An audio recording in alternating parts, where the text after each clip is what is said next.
Hey everybody, hope you're doing well. Right now, it is Wednesday, February 24th at 11 a.m. And this was kind of an impromptu thing, this QuickCast.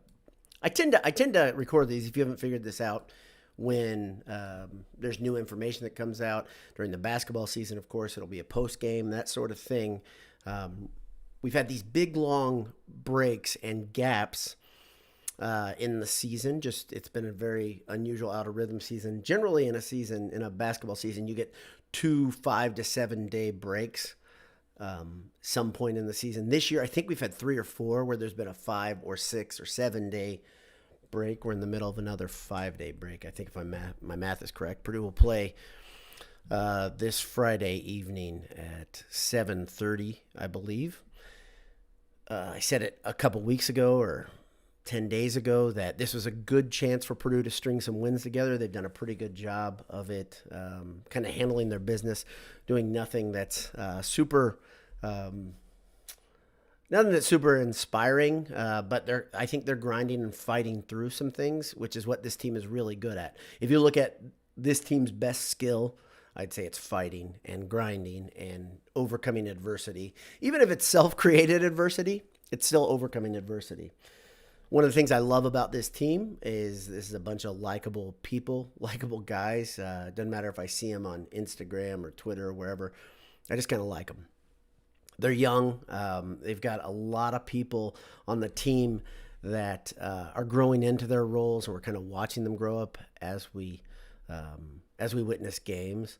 But this team digs some holes. It does some immature things. It doesn't seem to understand its own strengths and weaknesses yet. As fans, we probably understand it more. I think Sasha alluded to this when he was out with COVID, that it's frustrating to watch a team from the couch, and he probably understood a little bit of what you deal with every game, watching this team, thinking, why did they just do that? Why does this guy not understand his role yet?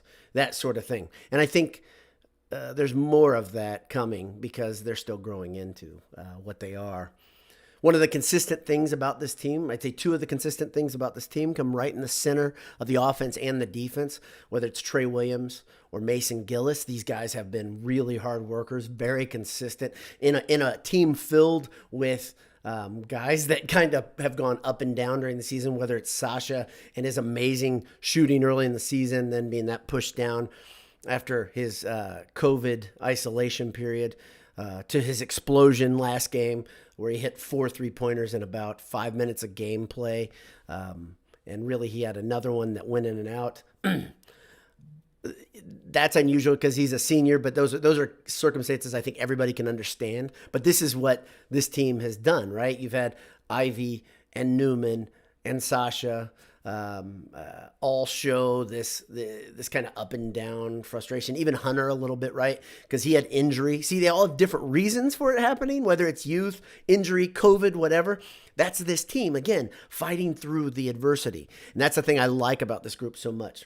So I promised some NCAA tournament talk in the title. I want to give you a little bit. My dad called me right before I got on. He said, so where do you think the Boilers stand? Do you think they're about a 20 overall seed in the NCAA tournament? I think that's exactly where they stand right now. I think they can gain a little ground with the remaining games. I don't know if they can gain a ton, simply because they only have one game that's against a team where you can gain a bunch of ground, meaning a ranked foe. Wisconsin, of course, is another team that's been up and down for multiple reasons. They can beat Wisconsin. Matt Painter has shown over and over and over he knows how to beat Wisconsin. He knows how to beat kind of the Wisconsin way. So there's some chance to gain some seeding there. But generally, versus the unranked teams that they have left on the schedule, really it's the ability to stand pat at this point. So being a 5 seed would be a pretty good place to be, especially when we got to look through the prism of what we knew early in the season. What we knew early in the season is that this team was transitioning to next year when they were going to be very, very good. When the reinforcements came and these guys were a year older, they were going to be really, really good. And right now they look pretty good at times. They're a very, very, very interesting team because at times you look at this Purdue squad and you say, wow, they are awesome, right? At the end of that Nebraska game, That last 9 minutes was incredible. It was incredible. And I don't think I'm overstating it at all. But they had a period of 5 to 7 minutes at the end of the first half where they were dog horrible awful, right? That's this team. The good news is, remember last year's team. Let's not go too far back in the time machine. Last year's team was just pretty awful all the time. And they couldn't ever, especially offensively, couldn't ever get out of their own way and dig out of their own hole. This year, they have the ability to kind of pop out and be like, wow, we're going to be great. Here's a little taste of what's coming. And then they'll fall back off, right? And so they're easy to like. They're frustrating as hell, but they're great. It's a great, to me, a great group of guys, great group of kids. This is why you love watching your Purdue Boilermakers. This is why you love the Matt Painter built program. I know there's some frustration that comes with Painter. I am very well aware of it. But I've chosen to look at the positives, especially the last 2-3 seasons. Since the win over Tennessee, my perspective shifted because I said, it's clear that Painter is growing up as a coach, which is pretty awesome for a guy that's in his 40s to change his philosophy, to get better, to grow up with personnel, to not, to allow guys to play through stuff. That's what we're seeing with Ivy this year, I think. Painter, those are some of his learnings. Painter hiring an analytics guy to listen, to have his ear and say, okay, hey, the probability is this. This works better. So we've seen some philosophical changes. Some of those changes are frustrating, right? One of them is the way they guard the three is very, very frustrating. But I think that comes with that analytical kind of research and using that data for good. So that's a good thing. But at the same time, it's frustrating to watch a team that figures out that Purdue's pretty bad at rotating and guarding the three at this point because they say, okay, we're going to take away the stuff that's higher percentage. When you leave a good team open for three, they're going to make you pay. And that's happened over and over and over. A team, you look at the schedule ahead, of course, Penn State is a team that can make you pay if you rotate slowly, and that's worrisome. And we saw it last time, right? At the end of that Penn State game, Purdue couldn't close out very well. Penn State scored a bunch of buckets at the end. That was tough to deal with. I just watched the Mason Gillis Gold Standard video. If you haven't, check out our Twitter feed. I linked it. It's awesome. Mason is a guy that we like at BS a lot. I think a lot of Purdue fans like him already because he's a Purdue guy, because he's a hardworking guy, because he is a kind of a quiet, doing his job, always in the right place, grind it out, tough guy. Just tough for me not to like Mason Gillis. And watching that video, I like him even more. And there's a guy, I had a debate with a guy. It's been weeks. It's been back since late December, early January. I had a weird debate with a Purdue fan who said Gillis was always out of position and frustrating to watch. I just had a comment here from Nate Anderson. Last year's team destroyed Iowa. Was a high variance like this year. Yeah, they did beat Iowa. And they had a good game where Trey Williams scored a bunch of points and lost. But I would blame Iowa more than I would give Purdue credit in that game, because that game particularly, literally Iowa, I think was just allowing Purdue to score at will. And Iowa does that, right? They're a team that when their defense goes away, it goes away big, and they've showed it a couple times in recent weeks, very recent, right? I don't think last year's team was just like this one. I think this team has shown much higher upside than last year's team. Last year's team had really had the great ability to disappear in games and never return for the entire game. This year's team will disappear for 5 to 7, 8 minutes, but then will come back like gangbusters, right? And they look great when they do. So one of the reasons, though, is guys like Mason Gillis are on the team and on the court. Guys like that have replaced guys that have left the program. I'm not going to call anybody out. You know what I'm talking about, though. There was one guy who I think was disheartened last year because of injury and other reasons, and there's another guy who was just tough as a teammate at times because of attitude problems. Maybe he came into games, but you could see it. So the replacements, the guys that are younger came in, they're not as talented, those two. I'm going to be real honest. But they are, their attitudes, their work ethic, and their upside is huge. Much better than those guys who left the program. So that's nothing but a positive. Greg McManus, last year's team had Harms and Eastern, who still had big mental lapses from time to time. Exactly. And they had more than mental lapses. I think Harms, after he hurt his hip, Didn't look like the same guy. And his stats show it. If you really look at the downturn after that, remember he took a knee, I think, versus IU in his, let's say, left hip. I don't know. But he was not the same guy after that. He wasn't as much of a rim protector, for instance. He used his length, great. But he couldn't move like he could. And he could not notch out position, right? This year, you have Edey coming off the bench. And he can notch out position, and he wears out big men, which is a big deal towards the end of the game where those guys are tired just from having a huge person leaning on them and banging on them. Do yourself a favor. Watch the way Edey gets position during any possession. Just watch the way he gets position. He comes down and he battles, and those other guys that are guarding him usually are, 5 to 7, 8 inches shorter than him. They are fouling him every single time. They are beating the hell out of Edey. And he keeps going. Everybody's talked about his even keel temperament. But there's more to it than that because he gets pissed off. If you watch him, he gets mad, but he doesn't handle it like some guys. Remember, Harms was such a demonstrative, hard on his sleeve type guy. People loved it because of that.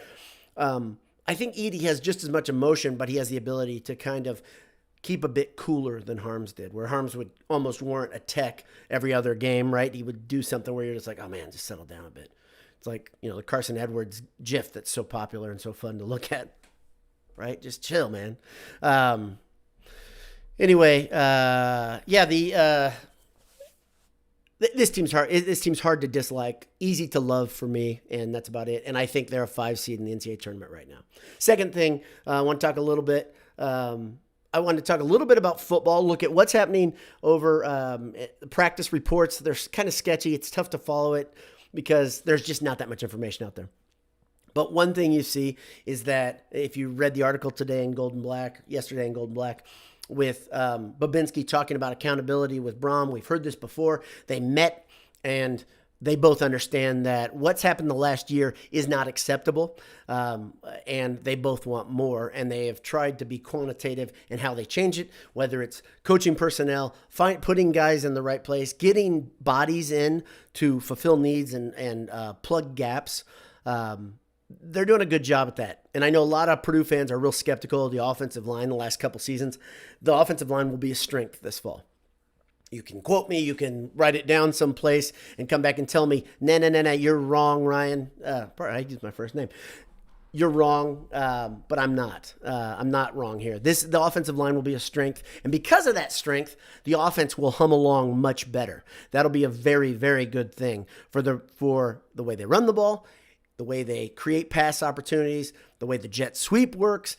Everything will work better because the offensive line will be stronger in the fall of 2021. I'm excited about football season. You guys know that. I'm always excited about football season, but I love the fact that they're trying to make it better and they're not saying this is okay at all. There's nobody saying that this is okay and what happened last season is okay. And one thing you're seeing, if you watch some of these interviews, specifically of some of the running backs that left campus and opted out at the end of the season, there were some things happening behind the scenes with a lot of these guys that they were struggling with. I think a lot of guys mentally were really beaten up last year, understandably so, with things that were happening in culture, things that were happening in their families, people getting sick, people dying. This was high-stakes stuff. This was bad stuff for a kid to have to wade through. And every program in America, I think, dealt with this at some level. Purdue struggled mightily, and that 2 wins is something that is not at all that I think we should accept as the new normal for Purdue football. Yeah, you're right. Nate says anyone who's listened to enough pods already knows your first name. You're right. If you're paying attention, you do. And I don't really try. The only reason, I'll be honest, the only reason I keep my first name off of it is to kind of keep Google searches a little bit confused. I really don't try to hide my identity. My face is here. You guys see me out. Nate and I know each other. I believe,